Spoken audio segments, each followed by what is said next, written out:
Hello student. तो class 9th में जो पिछले वीडियो में हमने क्या पढ़ा था, सामाजिक विज्ञान में हमने जो चौथा चैप्टर पढ़ा जा रहा नागरिक शास्त्र का संस्थाओं का कामकाज, उसमें पिछले वीडियो में हमने क्या पढ़ा कि किस तरह से उस अध्यादेश को लागू किया गया, किस तरह से उस नियम को लागू कराया गया और 27% जो आरक्षण विधिमंडल समिति के द्वारा दिया गया था, 27% आरक्षण देने का, उस नियम को किस तरह से लागू किया गया। तो आज हम क्या पढ़ेंगे संसद के बारे में कि उस जो कार्यालय ज्ञापन में, संसद में क्या हुआ था, कार्यालय ज्ञापन में यानी कि जो नियम बनाया गया था उसमें संसद की भूमिका थी या नहीं। संसद की भूमिका उस नियम में जो 27% आरक्षण देने की बात की गई थी, 27% आरक्षण, उसमें संसद की भूमिका थी या नहीं। अब पहले सबसे पहले संसद किसे कहते हैं?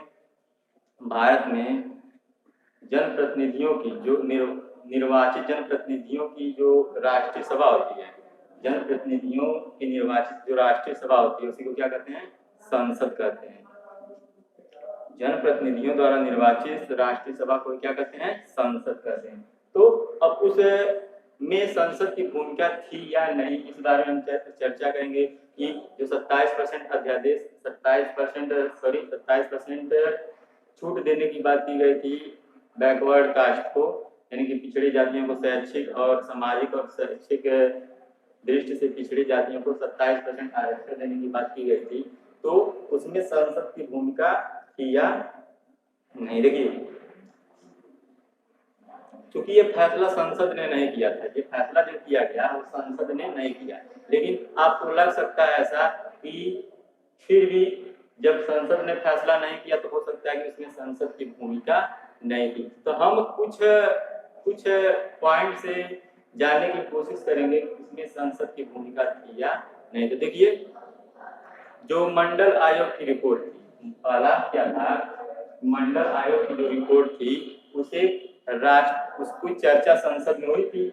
मंडल आयोग की जो रिपोर्ट थी 27% आरक्षण देने की, 27% आरक्षण देने की जो रिपोर्ट थी वो कहाँ पे, उसकी चर्चा कहाँ हुई थी? संसद में हुई थी। फिर दूसरा, जो राष्ट्रपति ने अपना भाषण दिया था, राष्ट्रपति का जो भारत के राष्ट्रपति का भाषण था उसमें भी और उस भाषण में जो 27% करने की बात कही गई थी, उस भाषण में 27% आरक्षण देने की बात कही गई थी, वो भी संसद में ही कही गई थी। और तीसरा क्या था कि प्रधानमंत्री ने संसद को ये निर्देशित किया था, यानी कि संसद को बताया था कि वो इस अध्यादेश को इसे लागू करने जा रहा है। तो हम क्या कर सकते हैं कि संसद की भूमिका इसने की, क्योंकि प्रधानमंत्री ने लागू किया उस नियम को, और जो नियम बना है वो कहाँ बना? लोकसभा में। कोई भी नियम बनता है तो लोकसभा और राज्यसभा में वो क्या होता है? पारित होता है।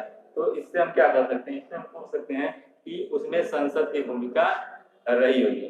देखिए, यह फैसला संसद ने नहीं किया था, यह फैसला, हालांकि यह फैसला संसद ने नहीं किया था। किसने किया था यह फैसला?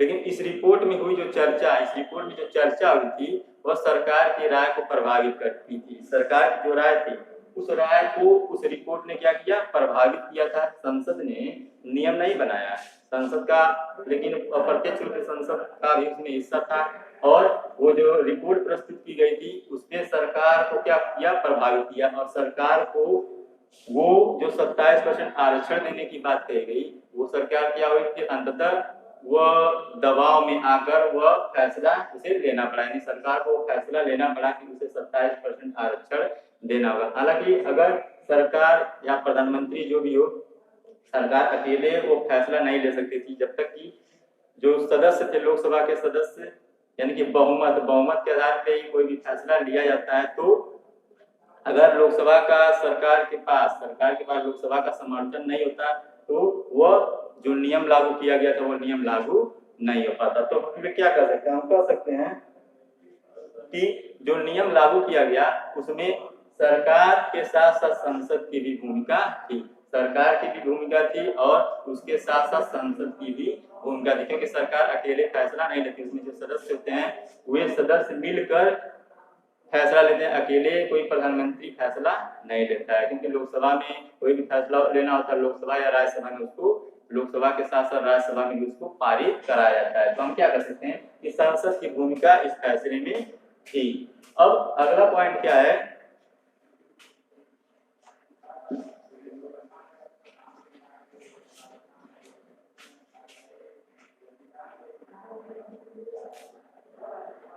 अगला पॉइंट है हमें संसद की आवश्यकता क्यों।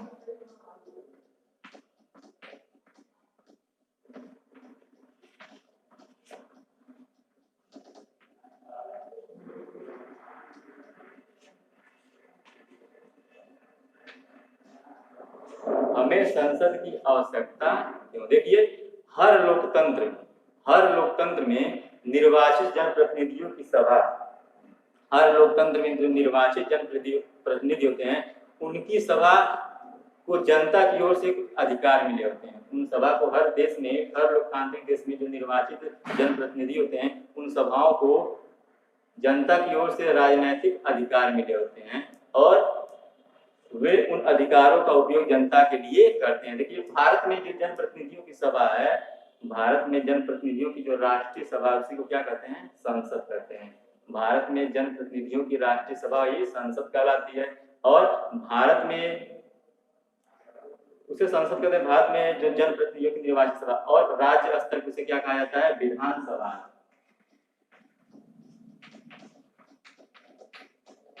भारत में जनप्रतिनिधियों की राष्ट्रीय सभा को क्या कहते हैं, संसद, और राज्य स्तर पर इसे क्या कहा जाता है, विधानसभा कहा जाता है। तो हर देश में हर लोकतांत्रिक देश में इस प्रकार की संस्थाएं होती हैं और वे संस्थाएं क्या करती हैं, वे उन संस्थाओं को क्या किया गया होता है कि नागरिकों के द्वारा कुछ अधिकार दिया, मतलब कि वे क्या होते हैं, नागरिकों के प्रति उन्हें नागरिक चुने होते हैं और नागरिक चुने हुए होते हैं और फिर वे नागरिक के प्रति अपने अधिकारों का उपयोग करते हैं। तो हर देश में संसद की आवश्यकता होती है। देखिए संसद की आवश्यकता क्यों, क्योंकि संसद क्या करता है, संसद में ही कानून बनाए जाते हैं। कोई भी कानून बनाया जाता है तो वो कहाँ पे बनाया जाता है, संसद में ही बनाया जाता है। अब कानून बनाने की विधि या निर्माण, जो कानून बनाने की विधि होती है या निर्माण होता है उसे इसीलिए से क्या कहा जाता है, विधायिका। जो संसद में कानून बनाया जाता है उसी को क्या कहते हैं, विधायिका कहते हैं। अब इनका काम क्या होता है, संसद में क्या किया जा सकता है, कोई नया नियम बनाना होता है वो कहाँ पे बनता है, संसद में ही बनता है। या पुराने नियम को नया नियम संसद में बनेगा, पुराना अगर नियम है उसमें संशोधन करना है तो वो भी संसद में संशोधित किया जाता है। या कोई नया नियम बनाना होता है वो भी संसद में ही बनता है। ये सभी कहाँ पे बनते हैं, संसद में बनते हैं। दूसरा क्या है, दुनिया भर में जो संसद होते हैं वो सरकार चलाने और सरकार को चलाने के लिए, नियंत्रित करने के लिए कुछ उनके अधिकार होते हैं। दुनिया भर के संसदों में सरकार को चलाने के लिए, उन्हें नियंत्रित करने के लिए कुछ अधिकार दिए गए होते हैं और वह उन अधिकारों का प्रयोग करती है ताकि जो सरकार है, देश की सरकार है, वह अपने अधिकारों का दुरुपयोग न कर सके। फिर तीसरा पॉइंट क्या है, तीसरा पॉइंट यह है कि सरकार के हर पैसे पर संसद का नियंत्रण होता है। सरकार के हर पैसे पे किसका नियंत्रण होता है, एक तो संसद कानून बनाती है, दूसरा संसद क्या करती है, सरकार के अधिकारों को नियंत्रित करती है, तीसरा क्या होता है, सरकार के हर पैसे पे संसद का नियंत्रण होता है। और यहाँ तक कि बहुत सारे देश ऐसे हैं जहां पर बिना संसद की अनुमति के पैसे को सार्वजनिक स्तर पे खर्च नहीं किया जाता है, यानी कि संसद के कहने के बाद ही उन पैसों को क्या किया जा सकता है, सार्वजनिक खर्च के रूप में उसका उपयोग किया जा सकता है। अगर संसद न चाहे तो उन पैसों का उपयोग नहीं किया जा सकता है। फिर चौथा क्या है, संसद के कार्य में चौथा है, हम ये कह सकते हैं कि सार्वजनिक मसलों पे और राष्ट्रीय नीति पर जो भी चर्चा की जानी होती है, चौथा क्या है, सार्वजनिक नीति पे और राष्ट्रीय मसलों पे जो भी चर्चा होती है वो कहाँ पे होती है, संसद में ही होती है। तो हम ये कह सकते हैं कि संसद की आवश्यकता है। क्यों, इसके कई पॉइंट है। पहला क्या है कि संसद क्या करती है, देश में कानून बनाती है। संसद के द्वारा एक कानून बनाया जाता है,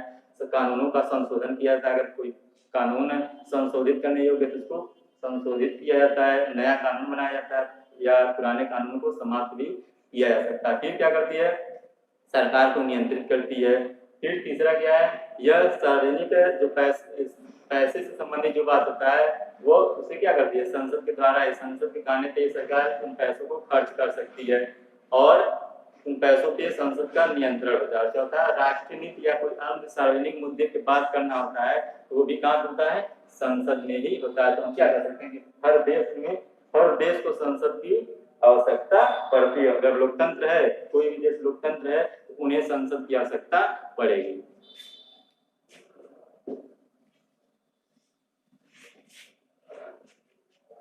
अब अगला पॉइंट क्या है, संसद के दो सदन।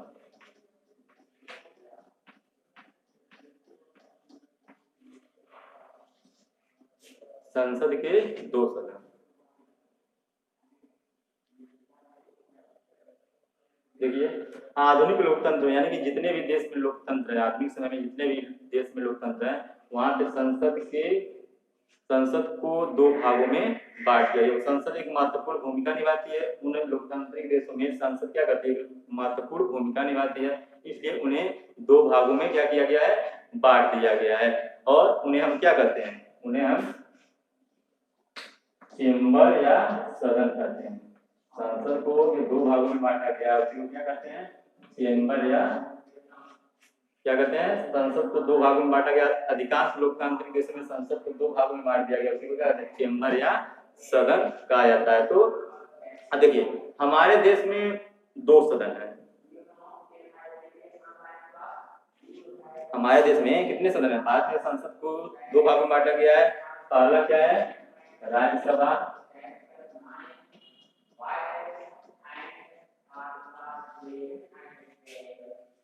पहले को क्या कहते हैं, राज्यसभा, और पहला है राज्यसभा और दूसरी को क्या कहते हैं, लोकसभा। भारत में संसद को दो भागों में बांटा गया है, राज्यसभा और लोकसभा। देखिए राज्यसभा को एक और नाम दिया गया है, काउंसिल ऑफ स्टेट। राज्यसभा को काउंसिल ऑफ स्टेट और लोकसभा को हाउस ऑफ पीपल। राज्यसभा को क्या कहते हैं, काउंसिल ऑफ स्टेट, इसे काउंसिल ऑफ स्टेट, ये इसे राज्यसभा को कहते हैं। और लोकसभा को क्या कहता है, हाउस ऑफ पीपल।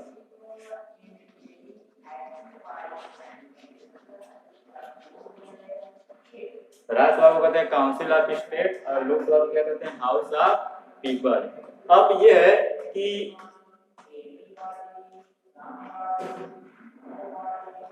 देखिए ये तो हो गया इनके नाम। अब जो लोकसभा और राज्यसभा होता है, लोकसभा का जो क्या कहते हैं, चुनाव, लोकसभा का चुनाव प्रत्यक्ष रूप से होता है।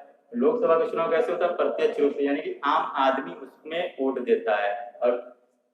और इसकी जो अधिकतम संख्या लोकसभा की वो कितनी है, 552। आप पिछले क्लास में पढ़े होंगे कि लोकसभा की अधिकतम संख्या कितनी है, 552, लेकिन ये अधिकतम संख्या है। 543 पे क्या होता है, मत होता है, मतदान होता है। और इस समय वर्तमान समय में लगभग 545 सीटें। इसी तरह से राज्यसभा की अधिकतम संख्या कितनी है, 250।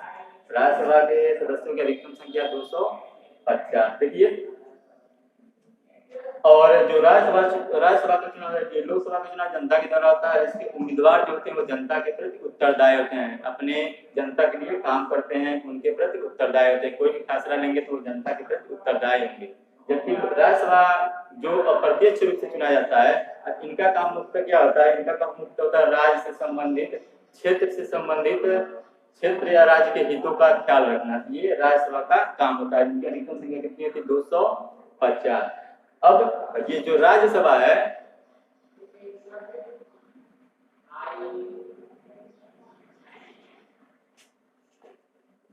अब ये राज्यसभा क्या कहलाता है, इसे कहते हैं निम्न सदन। लोकसभा को कहते हैं निम्न सदन और राज्यसभा को क्या कहते हैं, उच्च सदन। राज्यसभा क्या कहलाता है, उच्च सदन, और लोकसभा क्या कहलाता है, निम्न सदन। और इनका चुनाव जो तो लोकसभा का आम आदमी प्रत्यक्ष रूप से चुनते हैं, जबकि इसमें इसका चुनाव, राज्यसभा का चुनाव अप्रत्यक्ष रूप से किया जाता है। अब अगला पॉइंट क्या है, लोकसभा और राज्यसभा।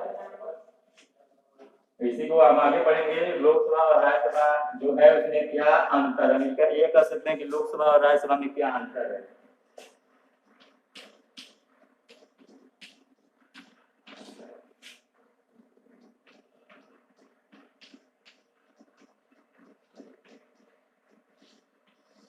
इसमें हम इसके लोकसभा और राज्यसभा के बीच हम क्या अंतर के बारे में पढ़ेंगे। देखिए, जो लोकसभा है वो निम्न सदन है और राज्यसभा है उच्च सदन। तो हम ये नहीं कह सकते कि इसमें से हम क्या कह सकते हैं कि इनमें से कौन ज्यादा प्रभावशाली है, लोकसभा और राज्यसभा में कौन ज्यादा प्रभावशाली है। तो अगर लोकसभा को निम्न सदन कहा जाता है, राज्यसभा को उच्च सदन, इसका मतलब ये नहीं कि लोकसभा कम प्रभावशाली है और राज्यसभा ज्यादा शक्तिशाली है, ऐसा हम नहीं कह सकते हैं। क्योंकि देखिए, अब इसके क्या कारण है, हम कैसे जान सकते हैं कि इन दोनों में कौन महत्वपूर्ण है। लोकसभा को निम्न सदन कहते हैं, राज्यसभा को उच्च सदन, लेकिन इसके बावजूद हम कैसे पता कर सकते हैं कि दोनों में से महत्वपूर्ण तो दोनों है, लेकिन ज्यादा ताकतवर कौन है, ये हम कुछ पॉइंटों के द्वारा हम जान सकते हैं। पहला क्या है,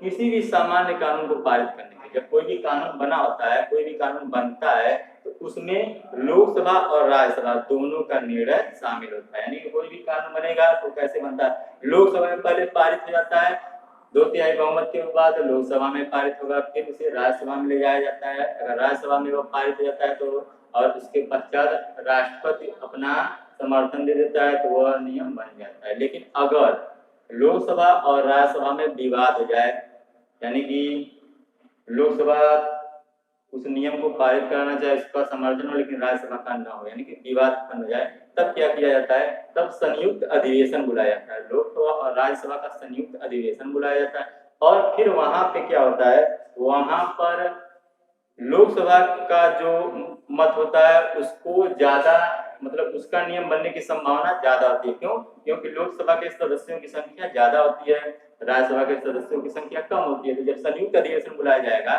तो लोकसभा के सदस्यों की संख्या ज्यादा है, इसलिए लोकसभा का निर्णय होने की संभावना ज्यादा होती है। यानी कि लोकसभा का पक्ष, जो लोकसभा पक्ष रखती है, वो नियम बनने की संभावना ज्यादा होती है। फिर दूसरा पॉइंट क्या है, हम दूसरे पॉइंट को कर सकते हैं धन विधेयक। यानी कि धन विधेयक, कोई भी बजट लागू करना हो या पैसे से संबंधित कोई भी नियम बना होता है तो उसमें लोकसभा ज्यादा शक्तिशाली होता है। क्यों? क्योंकि अगर धन विधेयक या बजट कुछ लागू करना है और लोकसभा में वह बजट पेश हो जाता है तो राज्यसभा उसको रोकवा नहीं सकता है, राज्यसभा न चाहते हुए भी उसको रोक नहीं पाएगा। क्यों? क्योंकि अगर लोकसभा में धन विधेयक पारित हो गया तो राज्यसभा अधिकतम क्या कर सकता है, वह 14 दिनों तक उस विधेयक को रोक सकता है, वह अधिकतम 14 दिनों तक उस विधेयक को रोक सकता है और उसके पश्चात वह न चाहते हुए भी वो ज्यादा क्या कर सकता है, 14 दिन तक विधेयक को रोक देगा और लोकसभा को अलग से परामर्श दे सकता है उसमें संशोधन करने के लिए। बाकी इसके अलावा कुछ नहीं कर सकता। अब लोकसभा पे ये निर्भर करता है कि वह राज्यसभा की बातों को माने या न माने। तो शक्ति किसके पास होती है इस संबंध में, धन विधेयक का लोकसभा के पास, लोकसभा के द्वारा ही धन विधेयक लागू हो जाता है, राज्यसभा उसमें कुछ नहीं कर सकता है, सिर्फ कुछ दिन विलंब कर सकता है, 14 दिन का विलंब कर सकता है। अगला पॉइंट क्या है, तीसरा क्या है इन दोनों में अंतर में,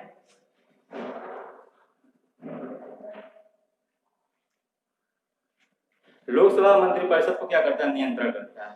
तीसरा पॉइंट यह है कि लोकसभा मंत्रिपरिषद को नियंत्रण करता है और लोकसभा में जो बहुमत दल का नेता होता है, बहुमत जो पास कर लेता है वही क्या बनता है, प्रधानमंत्री बनता है। लोकसभा में बहुमत पास जो कर लेता है वही प्रधानमंत्री बनता है। और अब लोकसभा में यह भी होता है कि अगर लोकसभा में आधे से अधिक सदस्यों को ये लगे कि ये मंत्रिपरिषद सही नहीं है तो क्या होगा, अगर लोकसभा में जो 548 सदस्य इस टाइम पे होते हैं तो अगर उनमें से आधे से अधिक को ऐसा लगे कि मंत्रिपरिषद अच्छा काम नहीं कर रहा है, अच्छा नहीं है, तो क्या होगा, उस टाइम पे प्रधानमंत्री के साथ साथ जितने भी मंत्री हैं, प्रधानमंत्री के साथ साथ जितने भी मंत्री हैं उन्हें क्या करना पड़ता है, इस्तीफा देना पड़ता है। वो सरकार नहीं चला सकते। क्यों? क्योंकि लोकसभा में आधे से अधिक अगर सरकार के पक्ष में न हो तो, जबकि राज्यसभा में ऐसा कुछ नहीं होता है। तो इस आधार पे हम क्या कर सकते हैं, इस आधार पे हम कह सकते हैं कि लोकसभा ज्यादा स्ट्रांग है। क्यों? क्योंकि धर्म विधेयक का अकेले उसके पास अधिकार है। उसके अगर दोनों में मतभेद हो जाता है तो वही नियम किसका बनता है, जो लोकसभा चाहेगा वही बनेगा। और यहाँ पे भी लोकसभा का ज्यादा काम होता है, राज्यसभा का उतना काम नहीं होता है। इस आधार पर क्या कर सकते हैं कि लोकसभा ज्यादा शक्तिशाली है, लेकिन महत्व दोनों का है। लोकसभा का भी उतना महत्व है जितना कि राज्यसभा का। अब इसमें का अब अगला पॉइंट क्या है,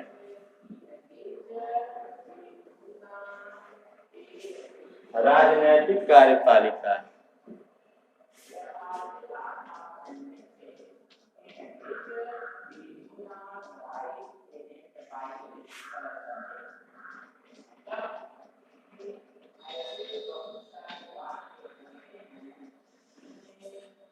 राजनैतिक कार्यपालिका इसमें क्या होता है,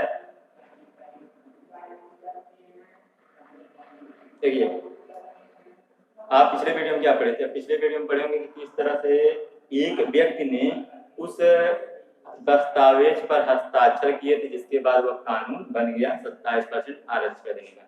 तो आपको क्या लगता है कि वो नियम उस व्यक्ति के द्वारा लागू किया गया था?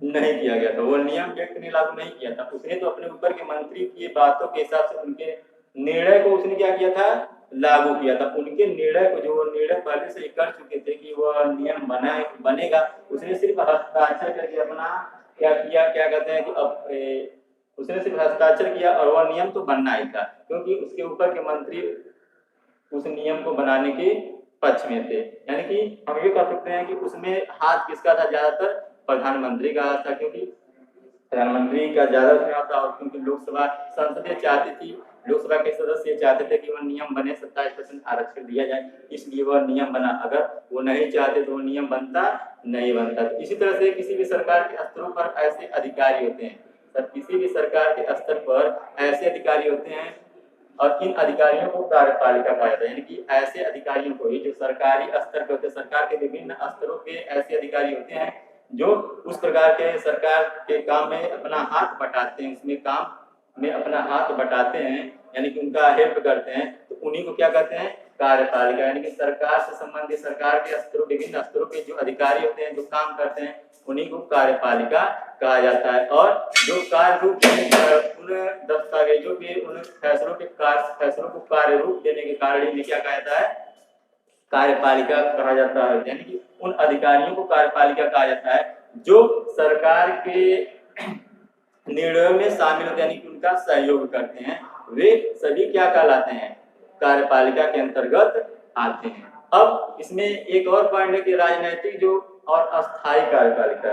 इसमें का इसका लास्ट, आज का लास्ट टॉपिक है, पॉइंट है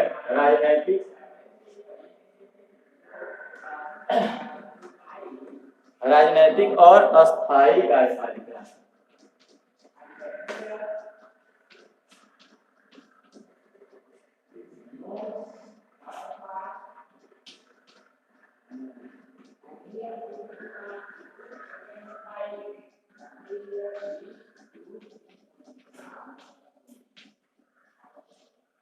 राजनीतिक और अस्थायी कार्यपालिका।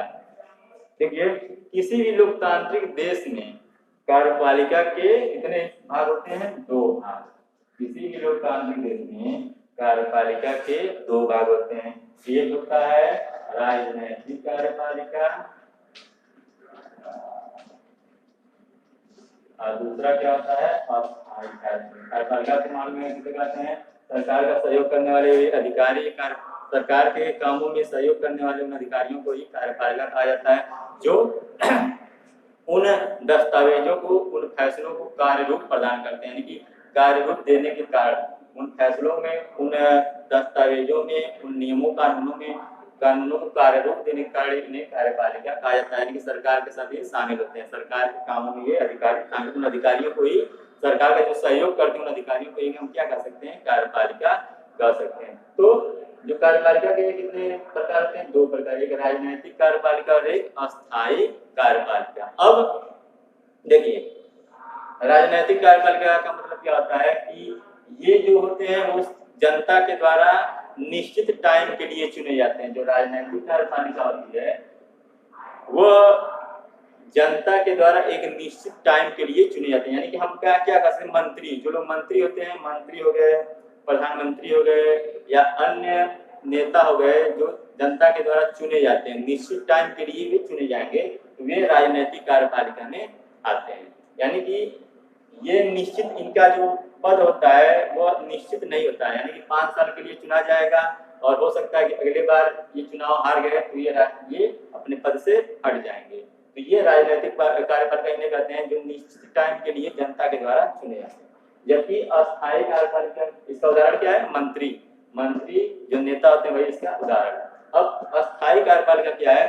अस्थायी कार्यपालिका वो इसमें ये होता है कि ये लोग काफी लंबे समय के लिए चुने जाते हैं। जो अस्थायी कार्यपालिका का पद होता है वो काफी लंबे टाइम के लिए चुना जाता है और उसे जनता नहीं चुनती है, बल्कि ये क्या, ये जो जैसे अधिकारी हो गए, जो अन्य अधिकारी हो गए, जो एग्जाम पास करके, परीक्षा पास करके जाते हैं और अपना पद ग्रहण करते हैं, वे अधिकारी अस्थायी कार्यपालिका में आते हैं। यानी कि इन्हें जनता नहीं चुनती है, जबकि इन्हें जनता चुनती है। ये सरकार बदलने पे इनका पद समाप्त हो जाएगा, राजनीतिक कार्यपालिका का पद समाप्त हो जाता है। जबकि सरकार बदले या वही रहे, इनका जो पद होता है वो हमेशा, मतलब काफी टाइम के लिए होता है। जितनी जो निश्चित टाइम समयावधि है वो इनके लिए होता है अस्थायी कार्यपालिका के लिए, जबकि राजनीतिक कार्यपालिका के लिए एक निश्चित टाइम होता है। उस टाइम के बाद इनका पद से, ये अपने पद से हट जाते हैं। अब देखिए, आपको ये लगता होगा, फिर आप ये सोचते होंगे कि ज्यादा जानकारी तो अस्थायी कार्यपालिका, क्योंकि ज्यादा पढ़े लिखे होते हैं, अस्थायी कार्यपालिका के जो लोग होते हैं, सदस्य होते हैं, वो काफी पढ़े लिखे होते हैं, ज्यादा पढ़े लिखे होते हैं, इनको हर बात की, उससे संबंधित विषय की पकड़ ज्यादा होती है, इन लोगों के पास पकड़ ज्यादा होती है। जबकि ये जो राजनीतिक कार्यपालिका के लोग होते हैं, नेता टाइप के मंत्री, ये उतनी इनकी विषय पे पकड़ नहीं होती है, लेकिन फिर भी ये इनका फैसला कौन सुनाता है? राजनीतिक कार्यपालिका। फैसला कौन लेता है? कोई भी नियम से संबंधित फैसला किसके द्वारा लिया जाता है? राजनीतिक कार्यपालिका के द्वारा लिया जाता है। जबकि पढ़े लिखे ज्यादा जानकार कौन होते हैं? अस्थायी कार्यपालिका। ये अधिकारी जो लोग होते हैं ये ज्यादा पढ़े लिखे होते हैं, जिन्हें नौकरशाह कहा जाता है। और ये जो मंत्री नेता होते हैं जो राजनीतिक कार्यपालिका में आते हैं, उतने पढ़े लिखे नहीं होते, लेकिन फैसला कौन लेता है? राजनीतिक कार्यपालिका। देखिए, बहुत सारे आपको उदाहरण मिलेंगे, जैसे अर्थशास्त्र, वित्त मंत्री जो होगा, बहुत सारे देशों में ऐसा हो सकता है कि जो वित्त मंत्री होते हैं उनको अर्थशास्त्र की उतनी जानकारी नहीं होती है। वित्त मंत्री राजनीतिक कार्यपालिका में आएंगे तो उनको अर्थशास्त्र की उतनी जानकारी नहीं होती है जितनी की उस अस्थायी कार्यपालिका को, जो उसका क्या है, सहयोगी है, जो उनके जो हर मामले में धन से संबंधित, हर मामले में वित्त से संबंधित, हर मामले में इस राजनीतिक कार्यपालिका के मंत्री का सहयोग करता है, वो अधिकारी इनसे ज्यादा जानकारी रखता होगा, उसको अर्थशास्त्र की ज्यादा पकड़ होगी, जबकि इनको नहीं होगी। लेकिन फिर भी महत्वपूर्ण फैसला कौन लेता है? राजनीतिक कार्यपालिका। इसका मुख्य कारण क्या है? क्योंकि हमारे संसद में ऐसा कहा गया है कि जो ये नेता होंगे जिन्हें प्रत्यक्ष रूप से जनता चुनती है, जनता जिन्हें प्रत्यक्ष रूप से चुनती है, वो नेता ही क्या करेंगे? जनता के प्रति उत्तरदायी होंगे। फैसला नेता लेगा और वो हर फैसला जनता के प्रति उत्तरदायी होगा। तो हमारे संविधान में कहा गया है कि ये जो राजनीतिक कार्यपालिका के लोग हैं, यानी कि नेता, मंत्री, ये लोग जनता के प्रति उत्तरदायी होते हैं, इसीलिए फैसला इन्हीं को करना होता है। ये क्या कर सकते हैं? अस्थायी कार्यपालिका के जो अधिकारी हमें क्या कर सकते हैं? वो ज्यादा से ज्यादा क्या कर सकते हैं? इनका उस मामले में सहयोग कर सकते हैं। यानी कि कोई भी मामला है, धन से संबंधित मामला है या शिक्षा से संबंधित मामला या चिकित्सा से संबंधित कोई भी मामला है, अब ये राजनीतिक कार्यपालिका के जो मंत्री होंगे या नेता होंगे, वे इनसे, अस्थायी कार्यपालिका के जो अधिकारी उनसे सलाह लेंगे। ये सलाह देते हैं, ये कई सलाह दे सकते हैं, 3-4 सलाह देंगे या 5-10 सलाह देंगे। अब उस सलाह में से कौन सा अच्छा है, वो राजनीतिक कार्यपालिका के जो मंत्री होंगे वे उसमें से चुनते हैं कि कौन उस फैसले के लिए, मतलब उस विषय के लिए कौन सा फैसला सही है, कौन सा नहीं। तो अंतिम निर्णय कौन लेता है? राजनीतिक कार्यपालिका के लोग लेते हैं। ये सिर्फ क्या करते हैं? अस्थायी कार्यपालिका के लोग जो अधिकारी मुख्य रूप से कौन होते हैं, अधिकारी, ये सिर्फ इनके सलाह देते हैं, जबकि अंतिम निर्णय कौन लेता है, राजनीतिक कार्यपालिका के लोग लेते हैं। तो ये था आज का कुछ पॉइंट जिसको आपने पढ़ा। इसमें संसद के बारे में पढ़ा कि संसद और में नियम किस तरह से बनते हैं, और फिर उसके बाद लोकसभा राज्यसभा के बारे में पढ़ा कि लोकसभा में दोनों में बहुत ज्यादा प्रभावशाली है, तो पॉइंट के हिसाब से जितना हम पढ़े उस हिसाब से लोकसभा ज्यादा शक्तिशाली है। फिर आपने कार्यपालिका के बारे में पढ़ा कि कार्यपालिका का क्या होता है और उसके कितने भाग होते हैं, इसके 2 भाग होते हैं। तो आई होप आपको ये पॉइंट, कुछ जो पॉइंट थे आपको समझ में आया होगा। बाकी अगला जो पॉइंट कुछ बचा हुआ है वो अगले वीडियो में पढ़ेंगे। तो आज के लिए इतना ही, थैंक यू।